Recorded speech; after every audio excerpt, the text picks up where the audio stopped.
Hello, honeybees. I'm Sunflower the Fiber Faerie, also known as Ashley.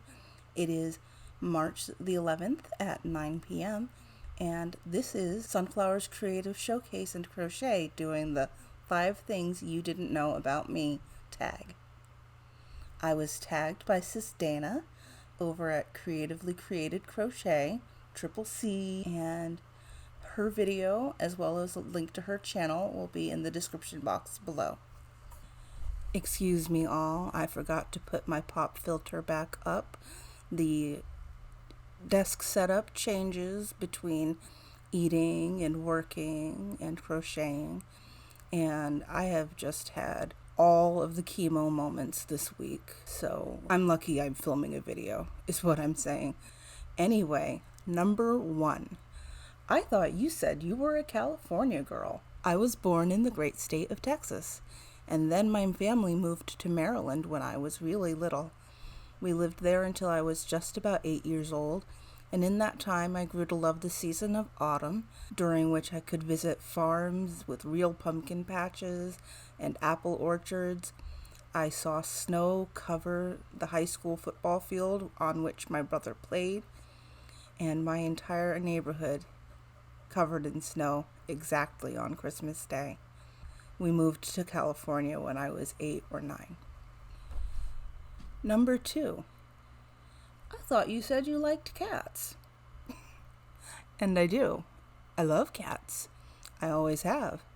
But when I was a very small child, my first love ever was the koala. I had a stuffed koala named Heather. I took her everywhere, and she was very cute because she had a little piece of fabric sewn in between her paws that was supposed to be like a piece of eucalyptus leaf to munch on. I did school reports on koalas, and I actually still think they're pretty awesome, but I no longer want to have one as a pet. I've heard they are very grumpy and very territorial, and what few koalas are left on the earth should be preserved in their natural habitat. It's National Crochet Month, and have I mentioned that my friend Anna of the Etsy shop Anna's Gotta Crochet Too is retiring? She has a variety of Chowgu knitting needles and connectors and Furl Streamline resin hooks available and ready to ship to you. She has also added these fun "What You See Is What You Get" lots to her shop, which include sets of 3 or 4 or possibly more hooks that seem to be uniform enough to belong to the same set. For example, these cafe swirls all seem to have a very nice, interesting swirling to them that makes them seem pleasant to look at together, as well as these airy streamline resin hooks, which are blood red with a very creamy sort of pinkish white undercurrent, and those two look absolutely gorgeous together. Anyone would be lucky to grab up some of these hooks in conjunction with each other to complete sets. Anna's curtain prices are better than many of the sale prices on Furl's site-wide for 25% off Crochet Month. And they are an authorized Furls dealer, which means Furls will offer the same warranty coverage as buying directly from them. Just keep your receipt. I am not sponsored by or an affiliate of Anna's Gotta Crochet, Etsy, or Furls. I believe crochet should be affordable and accessible to everyone who loves it and finds it therapeutic. I love my honeybee family, and you deserve to know about all the best deals first. Let's thank Anna for her years of providing quality goods and services to fellow crafters and her innovative Instagram Furls "What You See Is What You Get" lots of hooks that have similar coloration and swirl patterning, which continue to allow people to have a full viewing of specific hooks before making the decision to buy. Thank you, Anna. We'll miss buying from you. Number 3. I have attracted kinky weirdos all my life. This, by the way, is not a condemnation or judgment of kinky weirdos. Some of my best friends are kinky weirdos. Being a kinky weirdo is between you and your God. But all I'm going to tell y'all about this story is PG-13, not even R-rated.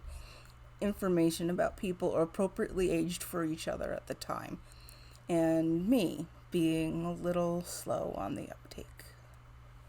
So, when I was a young teen, there was a boy in one of my classes who used to wait until we were supposed to be working quietly and in groups or independently by ourselves to get on the floor, crawl between desks over to mine, and he would take my shoes off my feet and take them away and just pet my feet. I don't know why I never brought this to anyone's attention. I was vaguely aware he may have had a crush on me and was more popular than me, so I may not have wanted to rock the boat. It seemed harmless, and I didn't want to get him in trouble. So, as long as it wasn't distracting me, and nobody else seems to notice or think it was kind of weird, I let it go. Never said a word about it to anyone, including him. Years later, I described the behavior to a friend, and she just burst out laughing and asked me if I knew what a foot fetish was. Imagine. For one full calendar school year of my middle school education, this kid took advantage of any time we got to study on our own or had deer time. Do you remember deer time? Drop everything and read? Yeah, more like drop everything and grope at my feet. Anytime we watched a movie in class, any excuse, he would crawl over to my desk and touch my feet. I had no idea what was going on with all of that for years. On a more serious note, I tell this story in a humorous light but foot touchy guy. If you're out there and you somehow find this video, I do hope you got that whole touching people without their explicit and enthusiastic consent thing sorted out. If I had known you were having sexy thoughts about my feet instead of just being a weirdo, I might have kicked you, or told on you, or both. And I would have been in my right to. Not knowing what to do isn't consent. 4. I almost dropped out of high school, and then I turned it around and graduated early.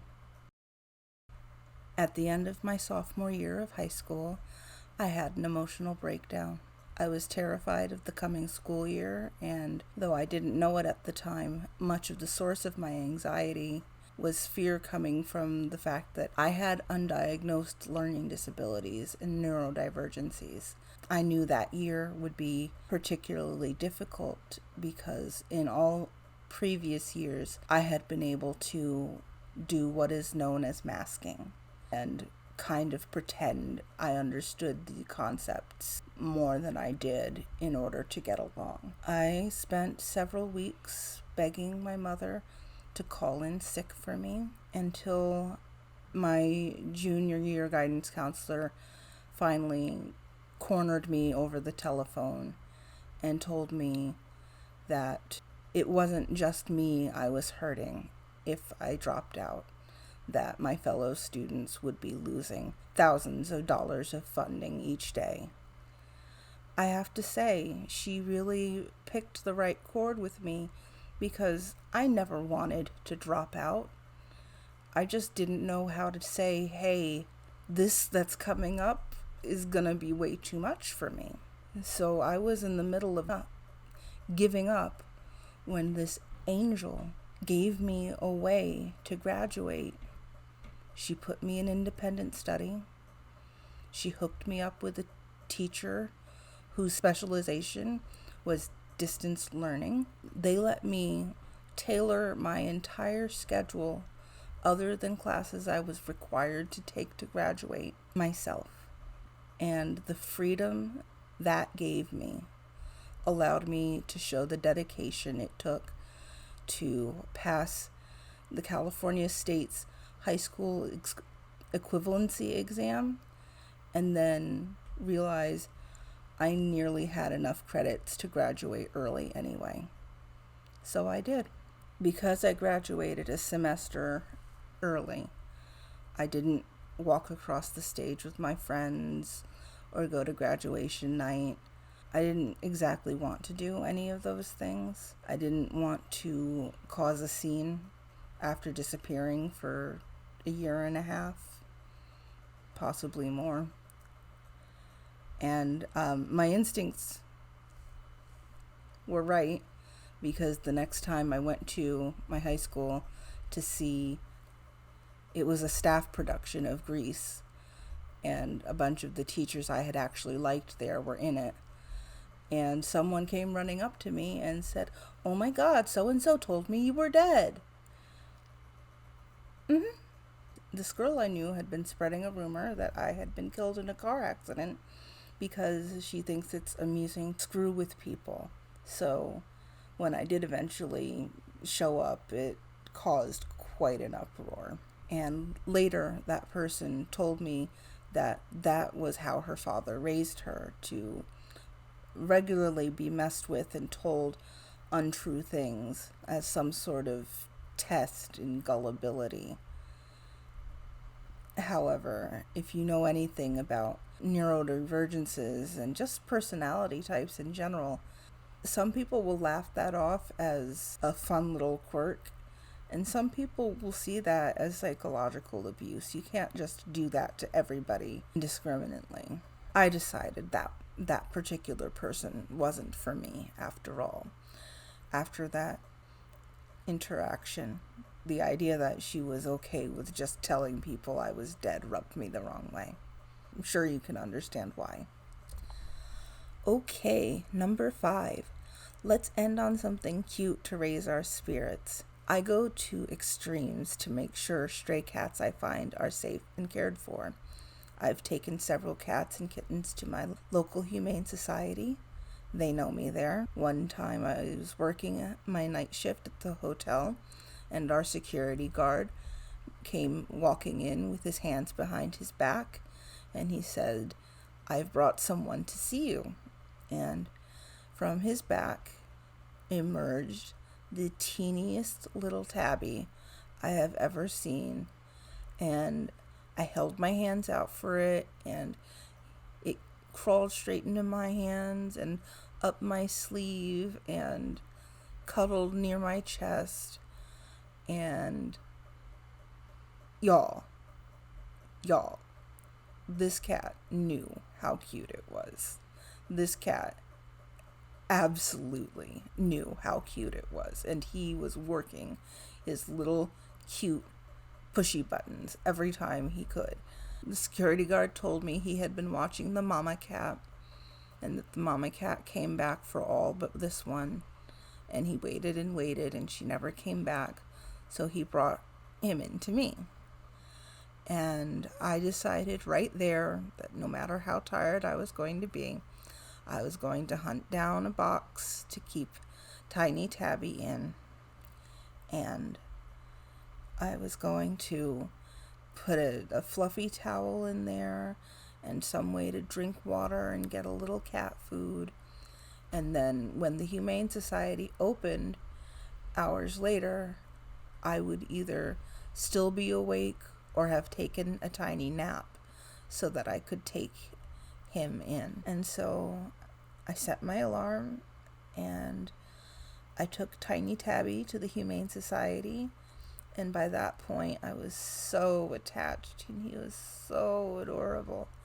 So I asked, I was like, is there any way to track his progress through your system? Is there an ID number you can give me? And they said yes, and they were very kind about it. They said, in a few weeks, start checking our adoption website and enter that number. If he's available, he'll be there. So I checked that number for a month and a half straight before I started panicking, because I was like, oh no, what if the mama cat knew something that we didn't, and that's why she abandoned him? And what if I wasn't meant to find him at all? So I called.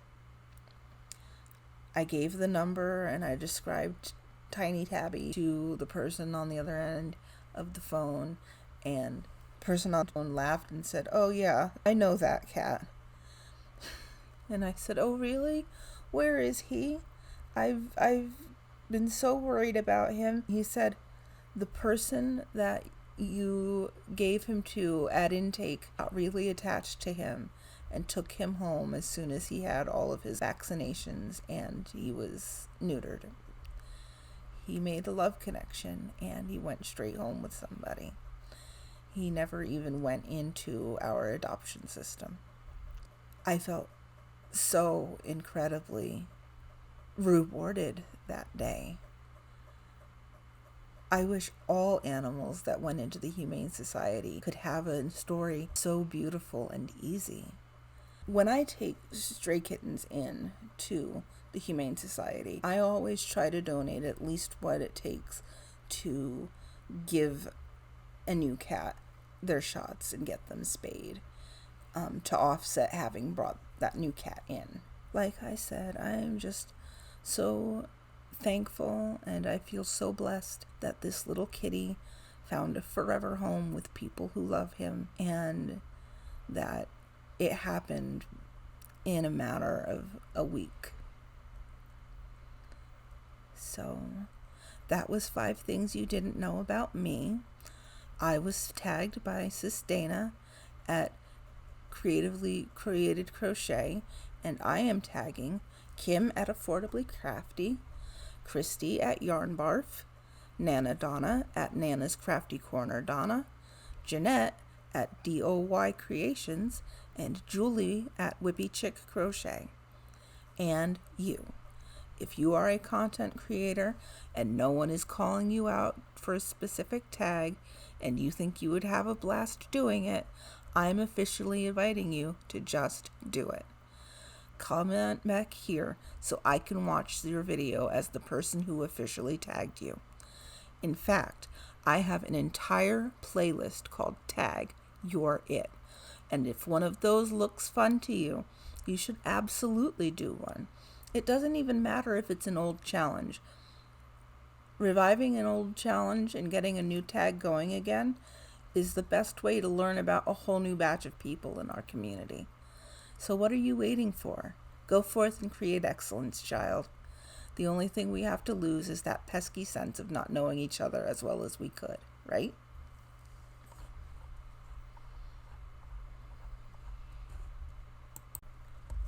All right, honeybees, this is your reminder to hydrate, stretch, sit in a good position, and craft wisely. Be sweet to yourself, be kind to others, take care of yourself, and be safe. I love you, honeybees. Bye.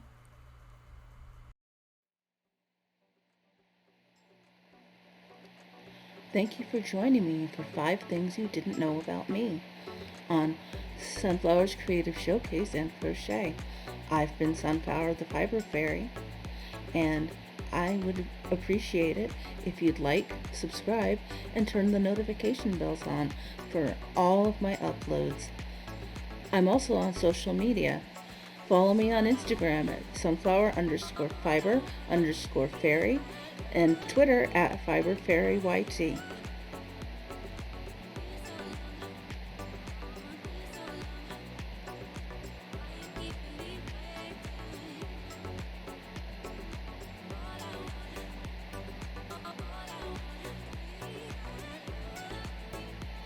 And remember, honeybee, have a great day.